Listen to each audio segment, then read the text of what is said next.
मित्रों, मैं महाराज कुमार गुप्ता दक्ष स्टडी परिवार में आपको स्वागत करते हैं।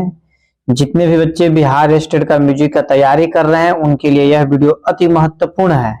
मेरा उद्देश्य है कि तैयारी आपको शून्य से बीपीएससी तक, मतलब जब तक का म्यूजिक का शिक्षक नहीं बनते तब तक हम लगातार आपको म्यूजिक से रिलेटेड प्रश्न आंसर देते रहेंगे। आप प्रतिदिन सुबह 8 बजे क्लास को जरूर ज्वाइन कर लें। और यदि आप इसका पीडीएफ चाहते हैं तो इस वीडियो को डिस्क्रिप्शन बॉक्स में मित्रों व्हाट्सएप चैनल और टेलीग्राम चैनल दोनों जो है से लिंक दिया हुआ है। आप चैनल को ज्वाइन कर लें, वहां से आप निःशुल्क पीडीएफ इसका प्राप्त कर सकते हैं। अतः बिना समय गवाए मित्रों आज के प्रथम प्रश्न पर बारीकी से ध्यान दीजिए। तो पहला प्रश्न मित्रों कि ऋग्वेद में सुशिर वाद्य का क्या नाम दिया गया है। ऋग्वेद में सुशिर वाद्यों को क्या नाम दिया गया है। तो मित्रों इसका आंसर हो जाएगा नाष्टी बोला गया। क्या बोला गया है? नाष्टी। अगला प्रश्न मित्रों कि वैदिक काल में गज का नाम था। वैदिक काल में गज का नाम था। तो मित्रों इसका आंसर हो जाएगा गज को साम बोला जाता था। ठीक है, वैदिक काल में गज को क्या बोला जाता था? साम बोला जाता था। अगला प्रश्न मित्रों कि नारद ने किस प्रकार के वाद्यों का वर्णन किया है। नारद साहब ने किस प्रकार के वाद्यों का वर्णन किया है। तो मित्रों मतलब कितने प्रकार यहाँ पर होना चाहिए। नारद ने कितने प्रकार के वाद्यों का वर्णन किया है। तो मित्रों इसका आंसर हो जाएगा 3 प्रकार के वाद्यों का वर्णन किए हैं। अगला प्रश्न है कि सारंगदेव ने किन्नरी बीना के कितने प्रकार बताए हैं। अर्थात सारंगदेव के अनुसार किन्नरी बीना के कितने प्रकार बताए हैं। तो मित्रों इसका आंसर हो जाएगा किन्नरी बीना के 2 प्रकार बताए गए हैं। अगला प्रश्न मित्रों किन्नरी बीना का आविष्कार किसने किया। किन्नरी बीना का आविष्कार किसने किया। तो इसका आंसर हो जाएगा मित्रों मतंग ऋषि ने किए थे किन्नरी बीना का आविष्कार। ठीक है, किन्नरी बीना का आविष्कार किसने किया था? तो मतंग साहब किए थे मित्रों। अगला प्रश्न आपका अति महत्वपूर्ण है। मत कोकिला वीणा में तारों की संख्या कितनी होती है। मत कोकिला वीणा में तारों की संख्या कितनी होती है। तो मित्रों इसका आंसर हो जाएगा 21 होता है। ठीक है, मत कोकिला वीणा में तारों की संख्या कितना होता है? तो 21 होता है। अगला प्रश्न मित्रों कि संगीत रत्नाकर में वाद्यों को कितने प्रकार बताए गए हैं। संगीत रत्नाकर में वाद्यों को कितने प्रकार बताए गए हैं। तो मित्रों 4 प्रकार के बताए। ठीक है, तत् है, अवनद है, सुशिर है। ठीक है, इस प्रकार अगले प्रश्न पर मित्रों ध्यान दीजिए। संतूर वाद्य में कितने तार होते हैं। मतलब संतूर में कितने तार होते हैं। तो स से संतूर और स से 100। मतलब संतूर में कितने वाद्य होते हैं? 100 वाद्य होते हैं। अगला प्रश्न मित्रों कि वायलिन में कितने तार होते हैं। वायलिन में कितने तार होते हैं। तो मित्रों इसका आंसर हो जाएगा कि वायलिन में 4 तार होते हैं। वायलिन में कितने तार होते हैं? 4 तार होते हैं। तो अगला प्रश्न मित्रों कि कच्छपी बीना में तारों की संख्या कितनी है। कच्छपी बीना में तारों की संख्या कितनी है। तो मित्रों इसका आंसर हो जाएगा 4 तार होता है। कच्छपी बीना में कितने तार होता है? तो 4 तार होता है। अगला प्रश्न है घोषिका बीना में तारों की संख्या कितनी होती है। घोषिका बीना में तारों की संख्या कितनी होती है। तो मित्रों आंसर हो जाएगा 1 होता है। कितना होता है? 1 तार होता है घोषिका बीना में। ठीक है, अगला प्रश्न मित्रों कि चित्रा बीना में तारों की संख्या कितनी होती है। चित्रा बीना में तारों की संख्या मित्रों कितनी होती है। तो कितना टिक आउट कीजिएगा? 7। यदि आपको किसी भी प्रश्न का आंसर आ रहा है तो कमेंट्स में आप जरूर दिया कीजिए। अगला प्रश्न मित्रों कि विपंची बीना में तारों की संख्या कितनी होती है। विपंची बीना में तारों की संख्या कितनी होती है। तो मित्रों विपंची बीना में तारों की संख्या 9 होता है। कितने तार होते हैं? 9 तार होते हैं। अगला प्रश्न है दिलरुबा में तारों की संख्या कितनी होती है। दिलरुबा में तारों की संख्या कितनी होती है। तो मित्रों इसका आंसर आपको हो जाएगा 4 तार होते हैं। दिलरुबा में कितने तार होते हैं? तो 4 तार होते हैं, मतलब सी नंबर। अगला प्रश्न मित्रों जल तरंग में कितने प्याले होते हैं। जल तरंग में कितने प्याले होते हैं? तो मित्रों इसका आंसर हो जाएगा 16 प्याला होता है। कितना होता है? 16। चीनी मिट्टी का जो जल तरंग का जो यंत्र होता है चीनी मिट्टी का बना होता है। इसमें कितने प्याले होते हैं? तो 16 प्याले होते हैं। अगला प्रश्न मित्रों कि शहनाई को किस नाम से भी जाना जाता है? मतलब शहनाई का अन्य नाम क्या है? तो शहनाई को मित्रों शाहने के नाम से भी जाना जाता है। शहनाई को शाहने के नाम से जाना जाता है। अगला प्रश्न है कि शंख किस प्रकार का वाद्य है? शंख जो है किस प्रकार का वाद्य है? एकदम इसका 100% आपको आंसर याद होना चाहिए। तो शंख किस प्रकार का वाद्य हो जाएगा मित्रों? तो सुशीर वाद्य के अंतर्गत आ जाएगा। क्यों? क्योंकि इसे एयर मतलब हवा के प्रयोग से इसे बजाया जाता है। ठीक है। अगला प्रश्न मित्रों कि रावण हत्था किस प्रकार का वाद्य है? रावण हत्था किस प्रकार का वाद्य है? तो मित्रों यह भी सुशीर वाद्य कद्दू का बना होता है। किसका बना होता है? कद्दू का बना होता है। ठीक है। और आपको बता देते हैं कि रावण हत्था इसको नाम इसलिए पड़ा था क्योंकि इसका निर्माण रावण माना गया है कि रावण ही किया था, इसको रावण ही प्रयोग करता था, इसलिए इसको क्या नाम रख दिया गया? रावण हत्था। अगला प्रश्न मित्रों कि भारतीय संगीत में फूंक से बजने वाले वाद्य को क्या कहा गया है? भारतीय संगीत में फूंक से बजने वाले वाद्य को क्या कहा गया है? तो मित्रों इसको क्या बोलेंगे? सुशीर बोलेंगे। क्या बोलेंगे? सुशीर। क्यों? क्योंकि हवा के माध्यम से बज रहा। फूंकना मतलब मुंह से फूंकना मतलब हवा।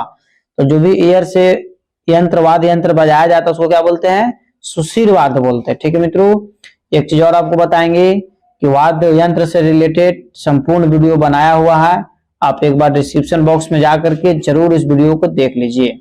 अगला प्रश्न मित्रों इस संगीत रत्नाकर में एक वीर नामक वंशी के कितने भेद हैं? संगीत रत्नाकर में एक वीर नामक वंशी के कितने भेद हैं? तो मित्रों इसका आंसर हो जाएगा 20 भेद हैं। कितने भेद हैं? 20 भेद हैं। अगला प्रश्न है दोस्तों कि शहनाई बजाते समय किस वाद्य की संगत होती है? शहनाई बजाते समय किस वाद्य की संगत होती है? तो मित्रों आंसर हो जाएगा भांगड़ा की संगत होती है। किसकी संगत होती है? भांगड़ा का। भांगड़ा कहाँ का है? तो पंजाब का है। अगला प्रश्न मित्रों कि भारत काल में वाद्य वृंद के लिए संज्ञा दी गई है। भारत काल में वाद्य वृंद के लिए संज्ञा दी गई है। तो मित्रों इसका आंसर हो जाएगा कुतुब की संज्ञा दी गई। किसकी? कुतुब की संज्ञा दी गई है। अगला प्रश्न मित्रों कि भारत काल में मृदंग वाद्य को क्या कहा जाता था? भारत काल में मृदंग वाद्य को क्या कहा जाता था? तो मित्रों इसका आंसर आपको हो जाएगा त्रिपुष्कर बोला जाता था। क्या बोला जाता था? त्रिपुष्कर। अगला प्रश्न मित्रों कि अवनद वाद्य को भारत काल में क्या पुकारा जाता था? अर्थात अवनद वाद्य को भारत काल में क्या कहा जाता था? तो इसका आंसर मित्रों हो जाएगा मांड कहा जाता था। क्या कहा जाता था? मांड।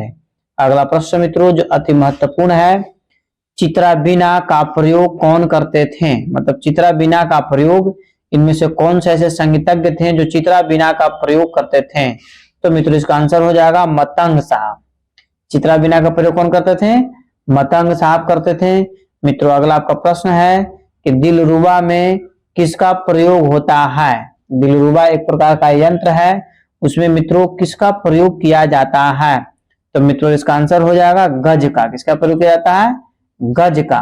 अगला प्रश्न मित्रों कि तानपुरे का प्रयोग सर्वप्रथम किस शताब्दी में हुआ? तानपुरे का प्रयोग सर्वप्रथम किस शताब्दी में हुआ? इसका आंसर हो जाएगा मित्रों 13वीं शताब्दी में। तानपुरे का प्रयोग सर्वप्रथम कब हुआ? तो 13वीं शताब्दी में। अगला प्रश्न है कि इस राज के पर्दों की संख्या बताइए। मतलब इस राज में पर्दों की संख्या कितनी होती है? तो मित्रों इस राज में 19 पर्दा होता है, 19 पर्दा होता है। इस राज में कितने पर्दा होते हैं? 19 पर्दा होते हैं। अगला प्रश्न मित्रों कि जल तरंग के प्याले किस धातु के होते हैं? जल तरंग के प्याले किस धातु के होते हैं? अभी तुरंत मित्रों हम बता चुके थे जल तरंग के जो प्याले होते हैं चीनी मिट्टी के बने होते हैं। किस मिट्टी का? चीनी मिट्टी का। और जैसे यह एक ऐसा यंत्र है और जल तरंग जब बजाया जाता है तो इसमें 16 एक साथ चीनी मिट्टी का जैसे बना हुआ यंत्र, इसको एक साथ रखा जाता है तब इसको क्या किया जाता है, बजाया जाता है। अगला प्रश्न मित्रों कि भारतीय संगीत में खाल से मध्य वाद्य को क्या कहा जाता है। बहुत ही महत्वपूर्ण प्रश्न है कि भारतीय संगीत में खाल से मध्य वाद्यों को क्या कहा जाता है। तो इसका आंसर हो जाएगा मित्रों अवनद है। क्या हो जाएगा, अवनद। मतलब किसी भी जानवर के चमड़ी से या खाल से जो यंत्र बनता है उसको क्या बोलते हैं, अवनथ बोलते हैं। अगला प्रश्न मित्रों कि पड़व किस श्रेणी में आता है। पड़व किस श्रेणी में आता है। तो मित्रों इसका आंसर आपको हो जाएगा घन श्रेणी में आता है। किस में आता है, घन में आता है। अगला प्रश्न मित्रों कि भरत मुनि ने दर्दुर वाद्यों को किस श्रेणी में रखा है। तो इसका आंसर मित्रों हो जाएगा अवनद श्रेणी में रखा गया। किस में रखा गया है, अवनद श्रेणी में। ठीक है मित्रों। अगला प्रश्न है कि तानपुरे का उल्लेख सर्वप्रथम किस ग्रंथ में किया गया। तानपुरे का उल्लेख सर्वप्रथम किस ग्रंथ में किया गया। तो इसका आंसर मित्रों हो जाएगा संगीत परिजात में किया गया। किसमें किया गया, संगीत परिजात में। आपको बताना है मित्रों कि संगीत परिजात के लेखक कौन है। आप कमेंट्स में इसका आंसर दीजिए। अगला प्रश्न है कि संगीत मरकंद में वीणाओं के कितने प्रकार बताए गए हैं। मतलब संगीत मरकंद में वीणा के कितने प्रकार हैं। तो मित्रों इसका आंसर आपको हो जाएगा 18। संगीत मरकंद में वीणा कितने प्रकार के हैं, तो 18 प्रकार के हैं। अगला प्रश्न है दोस्तों कि भरत मुनि ने आतोध का प्रयोग किसके लिए किया। भरत मुनि ने आतोध का प्रयोग किसके लिए किया। तो इसका आंसर हो जाएगा संगीत वाद्य यंत्र के लिए। किसके लिए किए हैं, संगीत वाद्य यंत्र के लिए। अगला प्रश्न मित्रों मृदंग वादन का लेखक कौन है। बहुत ही बेहद महत्वपूर्ण प्रश्न आपका है कि मृदंग वादन का लेखक कौन है। तो मित्रों इसका आंसर कमेंट्स में आप दीजिए कि मृदंग वादन के लेखक कौन है। तो पुरुषोत्तम दास है। कौन है, पुरुषोत्तम दास। जिस प्रश्न का आंसर आपको याद है उसका आंसर तत्काल दे दिया कीजिए। वाद्य प्रधान गीत कौन सा है। वाद्य प्रधान गीत कौन सा है। तो मित्रों आंसर हो जाएगा इसका आपको निर्मात। निर्मात जो है से वाद्य प्रधान गीत है। अगला प्रश्न दोस्तों मृदंग किस स्वर में मिलाई जाती है। मृदंग जो है किस स्वर में मिलाई जाती है। तो मित्रों हो जाएगा षड्ज स्वर में मिलाया जाता है। किसमें, षड्ज स्वर। यहाँ स लिखाएगा। मृदंग जो है से षड्ज स्वर में मिलाई जाती है। अगला प्रश्न है कि भरत मुनि ने कितने प्रकार की मृदंग का वर्णन किया है। मतलब भरत मुनि के अनुसार मृदंग के कितने प्रकार हैं। तो मित्रों इसका आंसर आपको हो जाएगा 3 प्रकार हैं। कितने प्रकार हैं, 3 प्रकार हैं। भरत मुनि के अनुसार मृदंग के कितने प्रकार हैं, तो 3 प्रकार हैं। अगला प्रश्न है कि हवेली संगीत में किस वाद्य की संगीति होती है। हवेली संगीत में किस वाद्य की संगीति होती है। तो मित्रों इसका आंसर आपको हो जाएगा पखावज की संगीति होती है। किसकी होती है, पखावज की संगीति होती है। अगला प्रश्न मित्रों कि घटम किस मिट्टी का बना होता है। बहुत ही महत्वपूर्ण प्रश्न है, बहुत बार एग्जाम में पूछा जा चुका है। हम बहुत बार आपको बता भी चुके हैं कि घटम किस मिट्टी का बना होता है। तो मित्रों इसका आंसर आपको हो जाएगा काली मिट्टी का बना होता है। कौन मिट्टी का, काली मिट्टी का। घटम किसकी बनी होती है, तो काली मिट्टी का। अगला प्रश्न मित्रों कि मृदंग में दाहिने मुख से कितने पटाक्षर निकलते हैं। मृदंग में दाहिने मुख से कितने पटाक्षर निकलते हैं। तो मित्रों इसका आंसर हो जाएगा 7 पटाक्षर निकलते हैं। कितने, 7 पटाक्षर निकलते हैं। अगला प्रश्न मित्रों कि कर्मा वाद्यों को किस श्रेणी में लाया गया है। कर्मा वाद्यों को किस श्रेणी में लाया गया है। तो इसका आंसर हो जाएगा मित्रों आपको घन में रखा गया। किसमें, घन श्रेणी में रखा गया है, मतलब एप्पल। ठीक है मित्रों। अगला प्रश्न आपका है कि जवा के लिए किसका प्रयोग होता है। जवा के लिए किसका प्रयोग होता है। तो मित्रों हो जाएगा नारियल का टुकड़ा, किसका हो जाएगा? नारियल का टुकड़ा। अगला प्रश्न मित्रों कि तंजौरी बीना में तारों की संख्या कितनी होती है? तंजौरी बीना में तारों की संख्या कितनी होती है?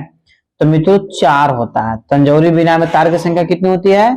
4 होती है। अगला प्रश्न मित्रों कि संतूर का प्रत्येक स्वर कितने तारों में बांधा गया है? संतूर का प्रत्येक स्वर कितने तारों में बांधा गया है? तो मित्रों 4 तारों में बांधा गया। कितने तारों में?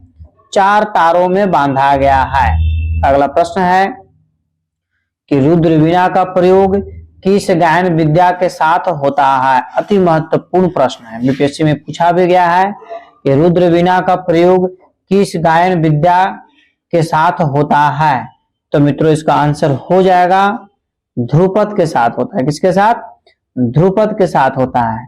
अगला प्रश्न मित्रों सितार में मुख्य तार, ध्यान दीजिएगा कि सितार में मुख्य तार कितने होते हैं? मतलब सितार में तारों की संख्या कितने हैं? ये भी आपको एग्जाम में पूछा गया, इसी बार एग्जाम में जो हुआ है बीपीएससी का, इसमें पूछा है कि सितार में मुख्य तार कितने होते हैं? तो मित्रों इसका आंसर हो जाएगा 7 ही। कितना हो जाएगा? सिर्फ कंफ्यूज करने के लिए पूछ देता है कि सितार में मुख्य तार कितने, तो क्या टिक करेंगे? 7 होबे करता है इसमें तार, तो 7 होगा तो होगा। बेला वाद्य का आविष्कार किसने किया? बेला वाद्य का आविष्कार किसने किया? तो मित्रों आंसर हो जाएगा रावण किया था। बेला वाद्य का आविष्कार किसने किया था? तो रावण किया था। ठीक है मित्रों। अगला प्रश्न है कि बेला को बजाने के लिए क्या प्रयोग किया जाता है? या बला नहीं बेला होगा। बेला को बजाने के लिए क्या प्रयोग किया जाता है? तो मित्रों इसका आंसर आपको हो जाएगा गज का प्रयोग किया जाता है। किसका प्रयोग किया जाता है? गज का। बेला को बजाने के लिए किसका प्रयोग किया जाता है? तो गज का प्रयोग किया जाता है। इस प्रकार मित्रों आज का क्लास ऑब्जेक्टिव टाइप का था, यहीं पर समाप्त किया गया। आप हमारे साथ जरूर जुड़े और प्रतिदिन म्यूजिक का क्लास आपको लिया जाएगा और प्रतिदिन आप टारगेट बनाइए और मेरा वीडियो प्रतिदिन आप समय निकाल करके देख लिया कीजिए ताकि आपका रिजल्ट 100% निश्चित हो जाए। तो यदि आप चैनल पर पहली बार विजिट कर रहे हैं मित्रों तो चैनल को तुरंत सब्सक्राइब कर लीजिए। स्वस्थ रहिए, मस्त रहिए। एक बार प्रेम से बोलिए भारत माता की जय।